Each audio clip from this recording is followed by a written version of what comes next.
Olá pessoal, tudo bem com vocês? Sejam muito bem-vindos a mais um vídeo desse canal. E hoje nós vamos falar sobre a mulher cananeia. Mais um episódio sobre aprendendo com as mulheres da Bíblia. E hoje vamos aprender, a como demonstrar fé em meio às crises da vida. Então vamos lá.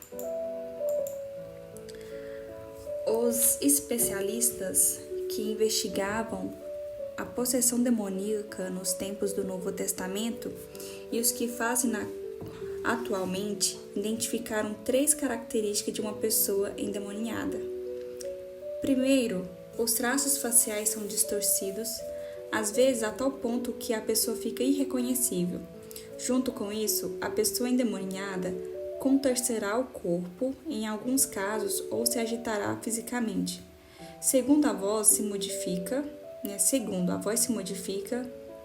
frequentemente se tornando mais grave. Assim, uma voz feminina parece com a voz de um homem.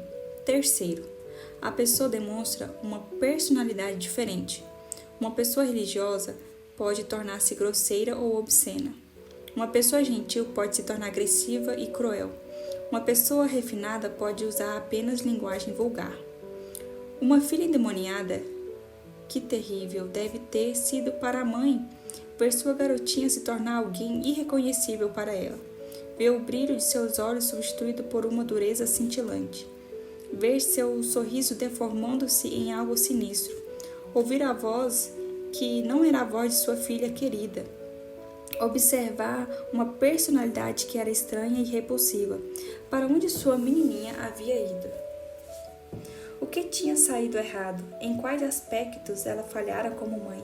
De que forma ela poderia livrar sua filha daquele demônio amaldiçoado, atormentando-se dia e noite? Essa mãe desesperada deve ter ido atrás de qualquer terapia a fim de libertar sua filha de tal cativeiro. Não sabemos como e tão pouco o que essa mãe ouviu sobre Jesus. O que lhe disseram que a fez crer que ele poderia ajudá-la? O que será que fizeram ela acreditar nisso? Sabemos apenas que fora algo que a impulsionou a buscar a ajuda do Senhor. Jesus ministrava na Galileia, uma jornada de vários dias a pé de Jerusalém. Ele não conseguiu escapar dos líderes religiosos que o perseguiam para onde quer que fosse. Porém, não fica claro se o mestre deixou essa região para evitar confronto com esses líderes ou se ele simplesmente precisava de um tempo longe das multidões que o cercavam dia e noite. Qualquer que seja o motivo, nós o encontramos abrigando-se perto da cidade de Tiro. E essa mãe foi até ele em busca de ajuda. Ela lhe implorou para expulsar o demônio de sua filha.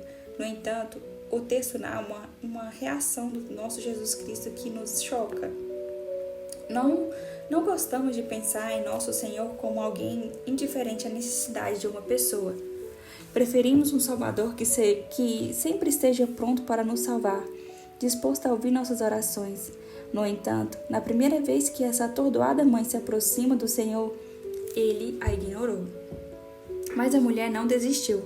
Ela deve ter sido tão persistente que os discípulos não conseguiram mais aguentá-la. Apelaram então a Jesus, pedindo-lhe que a mandasse embora, pois ela continuava incomodando-os. O Senhor respondeu aos discípulos de maneira que parecia não ter nada a ver com o pedido que fizeram.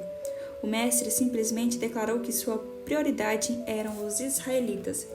Não há como precisar o quanto essa mãe sabia sobre a religião dos judeus, mas ela conhecera o rei Davi. Ela conhecera a soberania de Jesus e o relacionou com a linhagem do rei Davi. Será que ela sabia que estava diante do Messias dos judeus?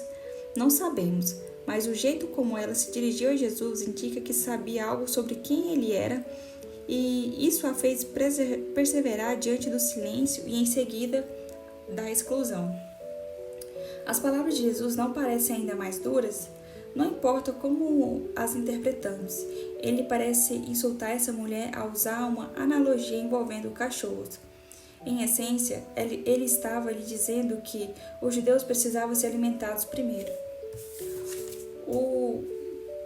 O que de direito lhes pertencia não deveria ser dado aos outros até que as necessidades deles fossem supridas. Mas essa mulher não foi afastada pela declaração de Jesus. Ao contrário, ela deu seguimento à sua analogia. Ela ouviu usar a palavra cachorros, que realmente significava filhotes. Enquanto os adultos do Oriente Médio desprezavam os cães por considerá-los criaturas sujas nas famílias com crianças, os filhotes eram permitidos na casa como brinquedos. O lugar deles durante as refeições era debaixo da mesa. Eles ficavam com as migalhas e provavelmente também com os fragmentos de alimentos que deslizavam para debaixo da mesa devido à solidariedade das crianças. Por isso, essa mãe assertivamente respondeu que não se importava desde que usufruísse de tais migalhas. Diante de tamanha demonstração de fé, o Senhor reconheceu como era grande a fé dessa mãe e atendeu a seu pedido. Assim, sua filha foi curada. No judaísmo, Jesus sofria resistência e incredulidade de todos os lados, mas, fora de Israel, a fé dessa mulher pagã o comoveu. Sua fé é incrível. Ali estava ela, uma cananeia com uma herança religiosa muito diferente da que tinham os judeus. A religião de Canaã era politeísta, ou seja, as pessoas adoravam muitos deuses. Nos tempos primitivos, os seguidores dessa religião ofereciam sacrifícios humanos. Pelo fato do paganismo cananita ser radicalmente diferente do culto ao único Deus verdadeiro, Jeová ou Javé, o conhecimento dessa mulher sobre o judaísmo provavelmente era superficial, mas, a despeito disso, ela acreditava que Jesus poderia ajudá-la. Esse contraste entre uma mulher pagã e o judaísmo altera as perspectivas. Presumimos que a pessoa com maior conhecimento da Bíblia venha a ser cristão mais forte, cheio de fé nos momentos de tribulação. Não esperamos muito de alguém que não vai à igreja ou participa de estudos bíblicos.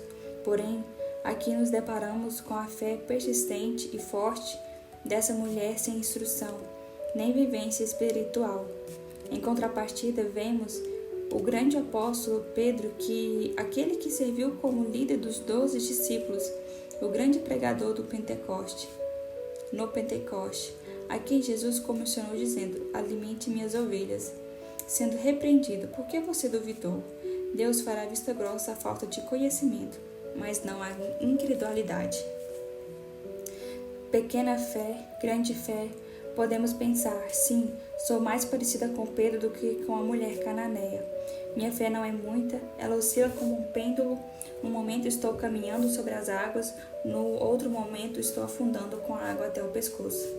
A mulher cananeia não permitiu que nada a extraviasse de seu objetivo. Ela afastou os discípulos, ignorou o silêncio de Jesus e sua observação sobre ter sido enviada apenas para o povo de Israel.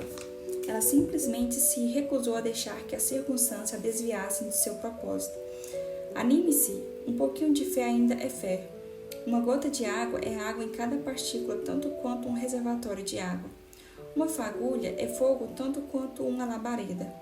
Ainda melhor, uma pequena fé pode se tornar uma grande fé. Jesus encontrou essa mulher genuína numa mulher que clamou por sua filha. Ela não abriria mão e não desistiria. Ela teve a expectativa de vitória, mesmo quando Jesus a ignorou e lhe falou com indiferença.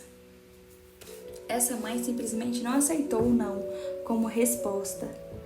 Jesus era a única esperança para sua filha.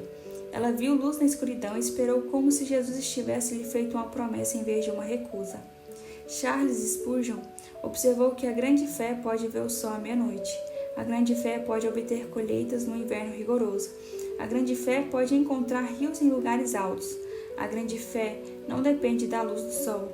Ela vê o que é invisível para qualquer outra luz. A grande fé espera em Deus. Jesus se agradou da intensa fé dessa mulher.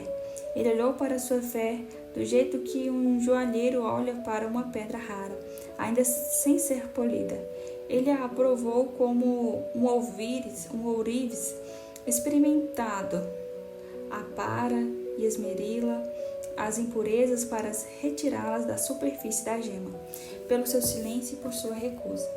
Ele a poliu até que sua fé fosse reluzente. Jesus usou a aflição dela para sua fé brilhar como joia rara.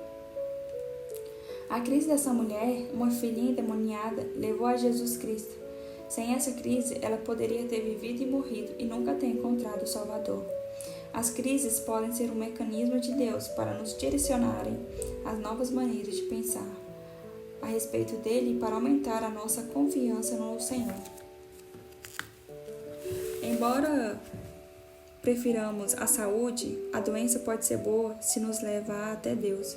Preferimos a segurança, mas as dificuldades são pertinentes quando nos levam até Cristo.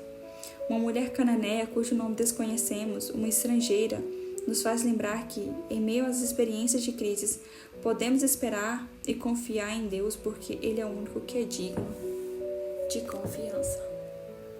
Então aqui, pessoal, encerramos mais um vídeo.